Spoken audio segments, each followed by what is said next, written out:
Լրատվական ռադիոն ներկայացնում է համալսարանների հարցը, որը որ կատաստրոֆա է, կարելի է տենց նկարագրել, այսինքն նրանք ոչ որակական, ոչ քանակական, ոչ բարեհոգեբանական, ոչ մի ձևով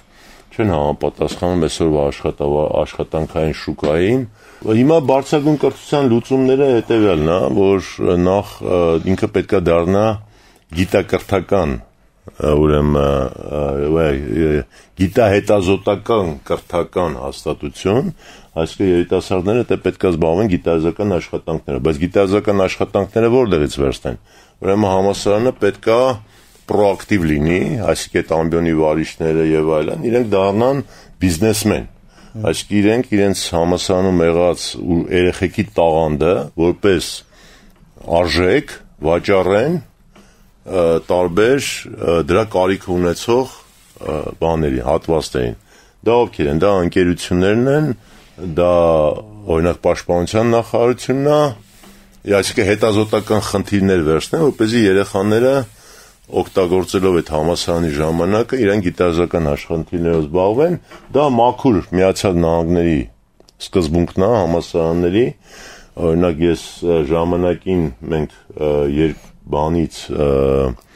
Օստինի, Տեխասի Օստինի համալսարանից անգամ ամբիոնի վարիչին, որը 33 տարեկան երիտասարդ տղա էր եւ մոտ $60 միլիոն բյուջե ուներ իր այդ խմբին, մոտավորապես որտեղ մի 40-50 մագիստրոսի տեխնացու են եւ մոտ 20 գիտության տեխնացու, իսկական տեխնացու էլի ոնց որ դեռ չդարձած, հա, գիտության տեխնացու, հա, եւ ինքը ինչ էր անում, ինքը վերցնում էր այդ պոտենցիալը, գնում էր, ասենք, խոշոր ընկերությունների մոտ եւ բանակի մոտ եւ նավատորմի մոտ եւ ասում էր մենք կարող ենք խնդիրներ լուծենք։ Մենք այս գիտելիքները ունենք, խնդրում եմ մեզ խնդիրներ տվեք։ Իրենց տալիս էին խնդիրներ։ Հա, եւ իրանք IBM-ի համար էին խնդիր լուծում, AMD-ի համար էին լուծում, իրենք լուծում էին Accenture-ի համար, իրենք լուծում էին US Navy-ի համար, այսինքն ռազմական նավատորմի համար, US Air Force-ի համար, այսինքն օդային ուժերի համար, US Army-ի համար եւ այդ երեխաները սովորելու ընթացքում գումար էին ստանում։ Այսինքն բակալավրիատից հետո նրանք գումար էին ստանում, իրենց շուկայական արժեքից 3 անգամ պակաս, բայց իրանք հենց այդ գումարը իրանք լրի բավարար էր ապրելու համար, բայց իրանք էլ դուրս չէին գալի, չէին ձգտում դուրս գան մի անգամից փող աշխատեն, ինչի, որովհետև օրինակ ասենք եթե ինքը ավարտեց բակալավրիատը գնար գործաներ, ասենք ինքը ստանար, ասենք $4-5,000, բայց իրան տալիս էին համալսարանում $1,500, որպեսզի ինքը աշխատի այդ պրոյեկտների վրա, եւ ինքը նախընտրում էր այդ $1,500, որովհետեւ ինքը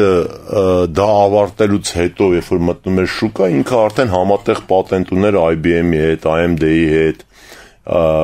եւ այլն, էլի, այսինքն կամ ասենք զորքերի հետ համատեղ պատենտ ուներ, էլի։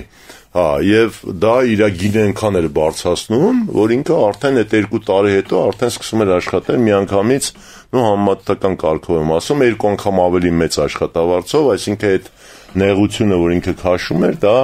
հիմնավորված։ Նեղություն չէր, ներդրում էր, որ ինքը անում էր այսպես։ Հա, եւ այդ մարդուն, երբ որ մենք բերեցինք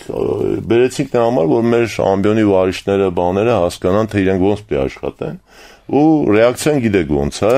այր հետովա որ մեզ գա բան սովորացնի, դրանք բան չի հասկանում, բան եւ այլն, դա շատ լկտի եւ զզվելի ռեակցիա էր մեր ամբիոնի վարիչներից, հա, ընդ որում ամենաինտելեկտուալ ամբիոնի վարիչներից, էլի, որոնք որ այդպես է չհասկացան, ընդհանրապես այս տղեն խի է եկել իր մոդելը, ինչի է պատմում եւ այլն, մենք էլ տենց առանձնապես հասկացանք, որ անիմաստ է համալսարանների հետ աշխատելը, այս վիճակում, որ իրանք կան։ Եվ հիմա նոր համալսարաններ ստեղծելու խնդիրն է, ես կարծում եմ ամենալավ մոդելը իմ կարծիքով եւ մենք այդ վերջի Դիրիջանյան բիզնես ինովացիոն ֆորումում էինք քննարկում, ես կարծում եմ, որ կոնսորցիում պետք է ստեղծվի ընկերությունների մի, չգիտեմ, 40-50 ամենաառաջատար ընկերությունները, որոնք այդ կոնսորցիումով ուղղակի տեր կանգնեն համալսարանը վերցնեն, օրինակ պոլիտեխնիկա, Հա, եւ այդ պոլիտեխնիկը խելքի բերեն։ Իրանց բիզնես մոտեցումներով, իրանց կապերով, իրանց կողմից խնդիրներ տալով, մյուս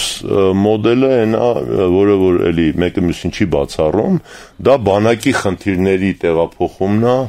ուրեմն հետազոտական դաշտ,